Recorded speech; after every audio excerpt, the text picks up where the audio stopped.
Bollywood actress Sushmita Sen के भाई भाभी राजीव सेन और चारू असोपा इन दिनों अपनी शादी में चलती प्रॉब्लम्स की वजह से लाइमलाइट में बने हुए हैं। हाल ही में राजीव ने चारू पर सनसनीखेज आरोप लगाए थे। राजीव ने ये तक कह दिया कि चारू का उनके ड्राइवर के साथ चक्कर चल रहा है। तो वहीं राजीव ने ये रिश्ता क्या कहलाता है फेम करण मेहरा के साथ भी चारू का अफेयर बताया है।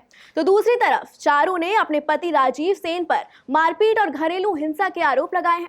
वैसे आपको बता दें, इन सबसे पहले भी कई स्टार्स रहे जिनका रिश्ता पूरी तरह से टूटा। कई एक्ट्रेसेस रही जिन्होंने अपने पति पर मारपीट और घरेलू हिंसा के आरोप लगाए। तो चलिए आज बात करते हैं इन्हीं स्टार्स के बारे में।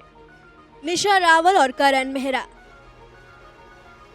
बीते साल निशा रावल और करण मेहरा ने जमकर सुर्खियां बटोरी थी। सिर पर चोट लगने के बाद निशा रावल ने करण मेहरा पर घरेलू हिंसा करने का आरोप लगाया था। निशा रावल ने दावा किया था कि करण मेहरा उनके साथ मारपीट करते थे, जिसके बाद करण गिरफ्तार भी हुए थे। इसके बाद दोनों का तलाक हो गया। रश्मि देसाई और नंदिश संधू। उत्तराखंड फेम एक्ट्रेस रश्मि देसाई हमेशा से ही पर्सनल लाइफ को लेकर चर्चा में रही हैं। रश्मि ने टीवी सीरियल उत्तराखंड में अपने को स्टार रहे नंदिश संधू से शादी की थी। हालांकि शादी के कुछ सालों बाद ही कपल के बीच मनमुटाव बढ़ने लगा। रश्मि ने एक इंटरव्यू में बताया कि नंदिश उन पर शक करते थे, उनको लगता था कि वो किसी को डेट कर रही है। इसके साथ ही रश्मि ने यह भी बताया कि नंदिश उन्हें काम करने से भी रोकते थे, जिसकी वजह से अक्सर दोनों के बीच लड़ाई झगड़े होते थे। इसी से तंग आकर रश्मि देसाई ने नंदिश संधू से साल 2016 में तलाक ले लिया। डिम्पी गांगुली और राहुल महाजन। बिग बॉस के दौरान ही डिम्पी गांगुली और राहुल महाजन करीब आए थे। बाद में कपल ने एक रियलिटी शो में शादी कर ली थी। हालांकि शादी के कुछ महीनों बाद ही डिम्पी राहुल का घर छोड़कर चली गई थी। घर छोड़ने के बाद डिम्पी ने राहुल पर मारपीट का आरोप लगाया था।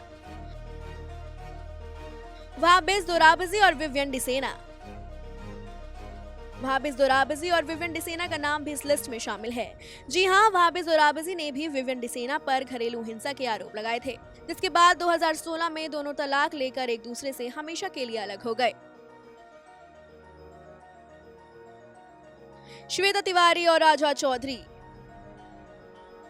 टीवी एक्टर श्वेता तिवारी अक्सर अपनी पर्सनल लाइफ को लेकर चर्चा में नहीं है। श्वेता ने पहले शादी राजा चौधरी से की थी। हालांकि शादी के कुछ समय बाद श्वेता तिवारी ने राजा पर घरेलू हिंसा करने के आरोप लगाए थे, जिसके बाद दोनों का तलाक हो गया। राजा से तलाक लेने के बाद श्वेता ने अभिनव शुक्ला से दूसरी शादी की। हालांकि अभिनव के साथ भी श्वेता की कुछ ज्यादा दिनों तक नहीं बन पाई। श्वेता तिवारी ने अभिनव पर भी घरेलू हिंसा करने के आरोप लगाए और उनसे अलग हो गई। दलजीत कौर और शालीन भनोट। बिग बॉस 13 की कंटेस्टेंट रही दलजीत कौर ने पति शालीन भनोट के खिलाफ मारपीट और प्रताड़ना का केस दर्ज कराया था। शादी के 6 साल बाद दलजीत ने दहेज की मांग करने के मामले में अपने पति की शिकायत की थी।